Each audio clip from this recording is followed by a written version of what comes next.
All right, I have a crazy story to tell you guys just about the state of our education. I work in a really good state for education. I'm in California. I work in a great district, but I think it speaks to the broader sense of society, and we're trying to find the answers. But, anyways, I was teaching a finance class to people who are at driving age. Okay, and we were talking about long-term and short-term goals, like simple stuff. Basically, like stuff like, you get the pizza delivery job, don't spend all your money, maybe just save a little bit, so you can get like $1,000 in your bank account and you're good to go. Do whatever, right? Buy a pair of shoes here and there, but like keep it chill. Do the stuff I didn't do when I was a kid. All been there.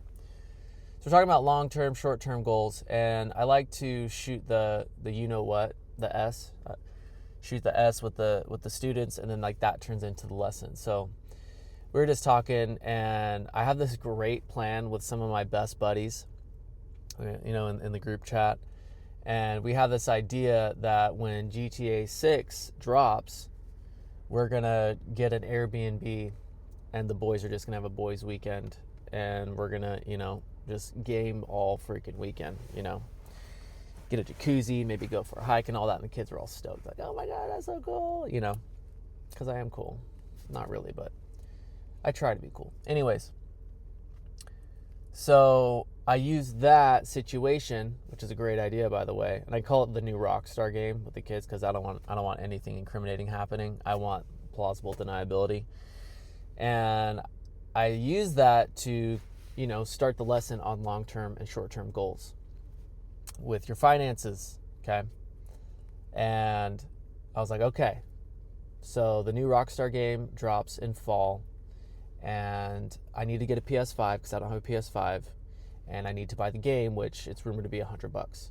So let's just ballpark how much money I need to get the new Rockstar game in fall, and that goes easy. Game's $100. Everyone knows a PS5 is like $500, so $600. So the first thing that was very concerning to me was, okay, what do I need to start doing? And a student was like, I'm not really quite sure about my seasons. Like, when is fall? So I had to do a mini lesson on the seasons. I'm like, this is spring, this is summer, this is fall, this is winter. And this is not to hate on kids whatsoever. Like, I think this is a problem with our society that our kids are being screwed over. This is not about the kids. And this was a gen ed class. Like, this wasn't like kids who are really struggling or anything like that. This was like just your run-of-the-mill kind of like finance elective type thing. This is with driving age kids. So I had to do a lesson on the seasons, man. And then I was like, okay, so how many months is that going to be? And someone was like 2 months, which it's spring right now. And fall is after summer. So it's like half a year away. I'm like, no, like, let's talk more. Find like crickets, Okay. Fall is like, let's just say November. How many months is November? Ballpark. Like, I'm just asking for ballpark simple stuff. And it's pulling teeth to get like, this is 6 months. So then I'm like, okay, so we're 6 months away. I had to do the thing counting of like March, April, May, June. You know what I mean? So 6 months away. I need to start saving for my $600 PS5 purchase in 6 months. How much money am I going to need to save a month to get that $600? All right. So So my whole thing is, okay, oh shoot, let's backtrack. So we got the seasons now. We got the we got that all under control. So then, like, it went into the portion of the lesson where I was talking about compound interest, and just explaining the difficult kind of concept of compound interest. It's not very like complex, but for people like first time talking about compound interest, it's difficult, I think. So I started talking, and I was like, okay, let's talk about compound interest. Let's talk about percentages and accruing interest. So let's say you had $100, and on that $100, after a year, you gained 1% interest. At the end of the year, how much money are we going to have? I thought that was going to take 5 seconds. Crickets, man. Crickets. And I was like, holy crap. So finally, we got there and we learned something, and it was obviously a very freaking productive thing, but like kids don't, like, stuff like saving $600 in 6 months, I thought was going to take 4 seconds to like talking about the seasons. I thought was going to take like a couple minutes to kind of work through that, but I had to spend a lot of time building the foundation on those things, and things like 1% interest on $100 is $101 at the end of the year. And it was just like, whoa. Now, this isn't to crap on the kids. Like, I don't think this is a problem that the kids have, because it's our jobs to educate them. But I think there's a few factors that go into this kind of sad reality of maybe where we're at with kids right now. And I think one thing is just like simply like, I don't want to be that guy. I don't want to be that guy. But like, the phone thing, with it being so addicting and like sucking the life out of kids, like I see the life getting sucked out of kids, and the life gets sucked out of me too, to be honest, with my phone. That's got to play a role in it, you know? But like, there are like a lot of really entitled attitudes, and like my kid can do, like I can do no wrong attitudes, and like that stuff comes from the parents, you know what I mean? And so many people are like yelling at us about teaching kids the SJW curriculum, the critical race theory. And I swear to you, I don't know any teacher who has any time to teach anything other than the basics. Like, I think teachers are just like overworked. There's too much to do for them. And I think their like curriculum and their teaching performance is worse because of how much stuff they have to do. And then you have the parents who are like giving this entitled attitude of like these kids come in thinking that like they're more important, and there's this lack of respect, and that comes from top down. Like, I feel like so much, like almost everything you know about the students that you teach, tells you everything you need to know about like what's going on at home, you know? If a kid is like super disruptive and has to like gets in trouble all the time to get your attention, like you can recognize like, this kid probably doesn't get a lot of attention at home, and they have to resort to doing things like this in order to get the attention. You know what I mean? So there's that. And then like we have cuts to the Department of Education, which I think is crazy. Like, it's so funny. People like look at things in like a business perspective.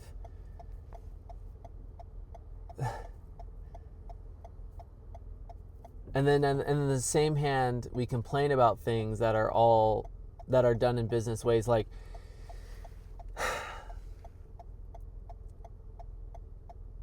we should spend a lot of money on education. We have the money.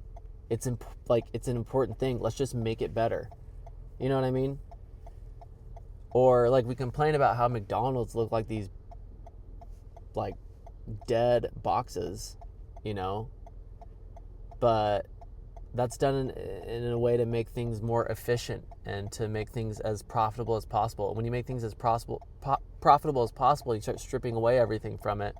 Like, you go into these McDonald's that are completely like barren wastelands of death, and there's no life and vibrancy to it. But when it comes to stuff like education, people are like, oh my God, like, no, we need to be cutting as much money as possible because yada, yada, yada, X, Y, and Z. Like, I don't understand it. But, and even the stuff like DEI and stuff, DEI funding, like, DEI is not about black people getting jobs over white people. Like, I work with an educator who's completely overworked, a college professor who works like 80 hours a week, and they're frustrated because DEI's funding has been cut, so they can't do extra work in the summer anymore because the funding was cut, and the districts can't pay for these trainings that they're doing that are so vital to like fixing all the problems in education. Like, everyone wants the problems in education fixed, but no one wants to invest in it, you know? It's like, you got to spend money to make money, and that makes sense to everyone, but they don't think about like, you got to spend money to make things better. And you know what I'm not asking for right now? A raise. Like, sure, I would love to make more money, but I make enough, and I go to work, like I make enough to pay my bills. I don't own a house. I cook my dinner every single day, minus Fridays. I eat out, after a long week at work and doing the daycare thing. Like, yeah, we'll order freaking pizza or something, or maybe once in a blue moon we'll get sushi if it's someone's birthday. Like, I live that life, and that's all I really need, to be completely honest. Like, I make plenty of money, and I go to work every single day, and I'm freaking so happy. I'm so overjoyed to be at work. Like, it makes creating content harder because I go to work and I'm like so content and happy, and every day I wake up excited. Like, I'm not saying now teachers should get more money, I think, because they have a really hard job. Like, if it was just babysitting and you just paid them like you would pay a babysitter, they'd all make like $315K a year. But like, I'm not even trying to say that. Like, I'm just trying to say, like, you say the education system is screwed up, but then you take away investments into it to make it better, Like, if you need to fix a broken pipe, you got to pay a plumber to come in and rework the piping and fix the piping. But it was just this is just like a ramble rant. Like, I don't even know where I'm going with this. But what I will say is just like, man, I think the education system needs a huge overhaul.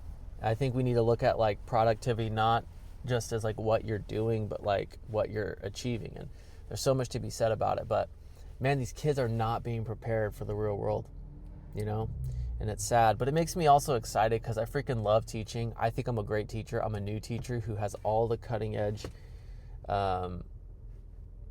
teaching methods, and they work really well, and yada, yada, yada. I think where I lack is just simply the experience, I'm not a pro. I know there's so much for me to learn. But at the end of the day, I know kids are going to have a productive day when they come into my classroom. I know that they are going to have fun because I try to make life fun for them. Like, why do we need to make school hell for anybody? When school's hell for the kids, it's hell for the teachers too.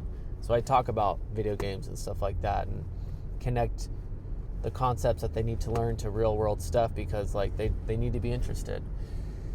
But yeah, it's crazy. I don't know. What's your experience in education, or what do you think about this? Am I crazy? Am I lying? Am I just a lib DEI hire? Because I am a minority. I am Mexican.